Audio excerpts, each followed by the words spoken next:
ദിവസത്തിൻ്റെ 7ാമത് എഡിഷൻ്റെ ഉദ്ഘാടന സമ്മേളനം അധ്യക്ഷത വഹിക്കുന്ന മാനേജിംഗ് ഡയറക്ടർ ഭക്ഷ്യോത്സവത്തിൻ്റെ ചെയർമാനുമായ ശ്രീ മാതൃഭൂമി ചെയർമാനും മാനേജിംഗ് ഡയറക്ടർ ഭക്ഷ്യോത്സവത്തിൻ്റെ പേരുമായ ശ്രീ ഈ സമ്മേളനത്തിന് സ്വാഗതം പറഞ്ഞ മാതൃഭൂമി ഡയറക്ടർ ബിസിനസ് ഭക്ഷ്യോത്സവത്തിൻ്റെ ഡയറക്ടറുമായ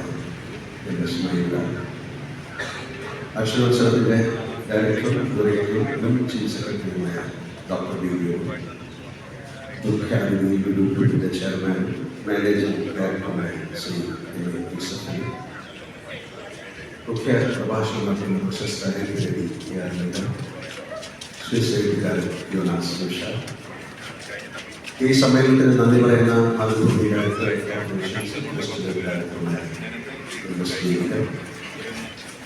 സദസ്സിലെ കേൾക്കുന്ന ചിന്തകൾ എൻ്റെ ഇത്രയും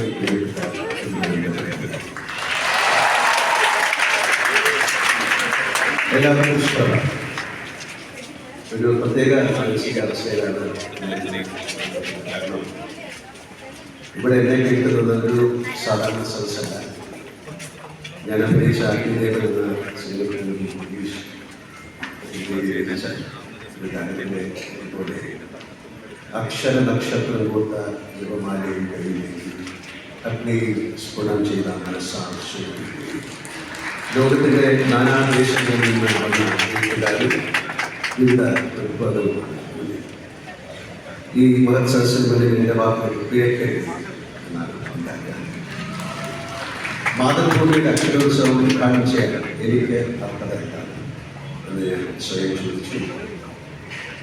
100 വർഷത്തെ മലയാള ഭാഷയിലുണ്ടായ നോവലുകളിലെ 10 കഥാപാത്രങ്ങളെ കഥയാണ് എന്ന പേരിൽ വേദിയിൽ അവതരിപ്പിക്കാൻ സാധിച്ചു. ഇതിലേക്ക് സൂര്യൻ നമ്പൂതിരി മുതൽ 2ാമതിലേക്ക് വെറുമൊരു അഭിനേതാവായ എനിക്ക് മലയാള ഭാഷ ലേഖകമായിട്ടാണ് ഞാൻ ഇവിടെ നിൽക്കുമ്പോൾ ഞാൻ ആ കഥാപാത്രങ്ങളെയും അവയെ സൃഷ്ടിച്ചത് ഞാനടക്കമുള്ള ധാരാളം മലയാളികൾ രാവിലെ കണ്ണി കണ്ടുകൊണ്ടിരുന്ന 4 അക്ഷരമാണ് മാതൃഭൂമി. ഒരു നൂറ്റാണ്ടിന് മുമ്പേ പ്രകാശിച്ച മാതൃഭൂമി എന്ന അക്ഷരങ്ങളിൽ ഇപ്പോഴും ക്ഷയിക്കാത്ത ചൈതന്യമുണ്ട് എന്ന് വിശ്വസിക്കുന്നതാണ്. മാതൃഭൂമി മലയാളികളുടെ പത്രം മാത്രമല്ല, മഹാത്മാഗാന്ധിയുടെ അനുഗ്രഹത്തോടെ സ്വാതന്ത്ര്യ സമരത്തിൻ്റെ ഭാഗമായി പിറന്ന ഈ പ്രസ്ഥാനം കഴിഞ്ഞ 103 വർഷങ്ങളിൽ കേരള ജീവിത സംസ്കാരത്തിൻ്റെ ഭാഗമാണ്. ഈ നാടിൻ്റെ ഭൗതികവും സാംസ്കാരികവും ആത്മീയവുമായ വളർച്ചയുടെ ഓരോ ഘട്ടത്തിലും മാതൃഭൂമിയുടെ സാന്നിധ്യവും അക്ഷര മുദ്രകളുമുണ്ട്.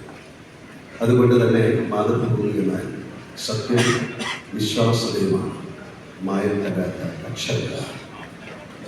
മലയാളികളോട് വളരെ ഉത്തരവാദിത്തമുണ്ട് എന്ന തിരിച്ചറിവിൽ ഇനി നൂറ്റാണ്ടുകൾക്കപ്പുറത്തേക്ക് ശ്രമിക്കാൻ മാതൃഭൂമിക്ക് സാധിക്കട്ടെ എന്ന് വിശ്വസിക്കുന്നു.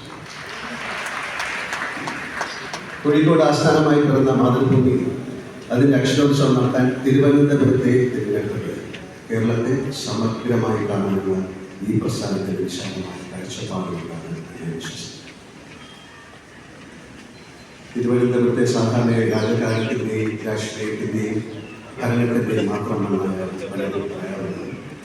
എന്നാൽ സാഹിത്യത്തിൻ്റെയും സംസ്കാരത്തിൻ്റെയും പ്രൗഢി ചാർത്തി നിർത്തുന്ന ദേശം കൂടിയാണ് ഇന്ത്യയിൽ കൂടിയ ഈ തിരുവനന്തപുരം. CV രാമപിള്ള എന്ന ഒറ്റപ്പേര് പരിപാടി CV-യുടെ കാളിയുടെ ചന്ദ്രക്കാരനായി വേദിയിലേഷനായി എനിക്ക് ആഗ്രഹിച്ചു. സിനിമയായിരുന്നു എൻ്റെ ഇവിടത്തിൻ്റെ ലോകമെങ്കിലും ഞങ്ങൾക്ക് ചുറ്റും ഈ തിരുവനന്തപുരത്തെ മണ്ണിൽ വലിയ എഴുത്തുകാർ ജീവിക്കുന്നവരായിരുന്നു. P. കേശവദേവൻ, S. Nair, N. Krishnan Nair, ONV Sugathakumari, Vishnu Narayanan Namboothiri, ഈ പത്മരാജൻ, മലയാറ്റൂർ രാമകൃഷ്ണൻ, പുതുശ്ശേരി രാമചന്ദ്രൻ എന്നിവരെല്ലാം ഞങ്ങൾ വിദൂരത്തിൽ നിന്ന് കാണുമായിരുന്നു. അക്ഷരത്താൽ പ്രകാശിക്കുന്ന ഈ വലിയ മനുഷ്യരെ കണ്ടാണ് ഞങ്ങൾ വളർന്നത്. അവരോടൊക്കെയുള്ള ബഹുമാനം ഇപ്പോഴും ഞാൻ സൂക്ഷിക്കുന്നു. അവരുടെയൊക്കെ വിദൂരമായ അനുഗ്രഹം കൂടിക്കൊണ്ടാണ് ഇന്ന് ഈ വേദിയിൽ നിൽക്കാൻ എനിക്ക് സാധിച്ചത് എന്ന് ഞാൻ വിശ്വസിക്കുന്നു. മലയാള സാഹിത്യത്തിലും സംസ്കാരത്തിലും ഈ ദേശത്തിലും നഗരത്തിലുമുള്ള സ്ഥാനം തിരിച്ചറിഞ്ഞ് ഇത്രയും വലിയ അക്ഷരോത്സവം നടത്താൻ തലസ്ഥാനം നൽകിയ തിരഞ്ഞെടുത്ത മാതൃഭൂമിയോടും അതിൻ്റെ സാരഥികളോടുമുള്ള നന്ദി തിരുവനന്തപുരത്താർക്ക് വേണ്ടി ഞാൻ രേഖപ്പെടുത്തുന്നു.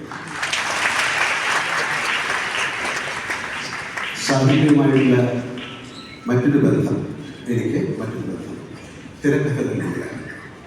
എഴുത്തുകാരുടെ കൈപ്പടയിലുള്ള തിരക്കഥ വായിക്കുക എന്നതൊരു പുസ്തകം വായിക്കുന്നതിൻ്റെ അതേ അനുഭൂതിയുമായിരുന്നു M T Vasudevan Nair, P Padmanabhan, Lohithadas, Raghunath Paleri, P Damodaran മാഷ്, ജോൺ പോൾ, ശ്രീനിവാസൻ, സത്യനന്ദിക്കാരൻ, രഞ്ജിത്ത്, പ്രിയദർശൻ എന്നിവരുടെ എല്ലാം കൈപ്പടകൾ ഇപ്പോഴും എൻ്റെ ഓർമ്മയുണ്ട്. അവയെല്ലാം എനിക്ക് അത്ഭുതമായിരുന്നു. അവയിൽ നിന്ന് എൻ്റെ കഥാപാത്രങ്ങൾ ഉടൻ കൊണ്ടുവരുന്നത് ഞാൻ കണ്ടിട്ടുണ്ട്. ഇന്ന് കൈയക്ഷരത്തിൽ എഴുതിയ തിരക്കഥയില്ല, എന്നാലും അക്ഷരം എഴുതിയിരിക്കുന്നത്. അക്ഷരോത്സവം എന്നാണ് പേരെങ്കിലും ഇവിടെ സാഹിത്യം മാത്രമല്ല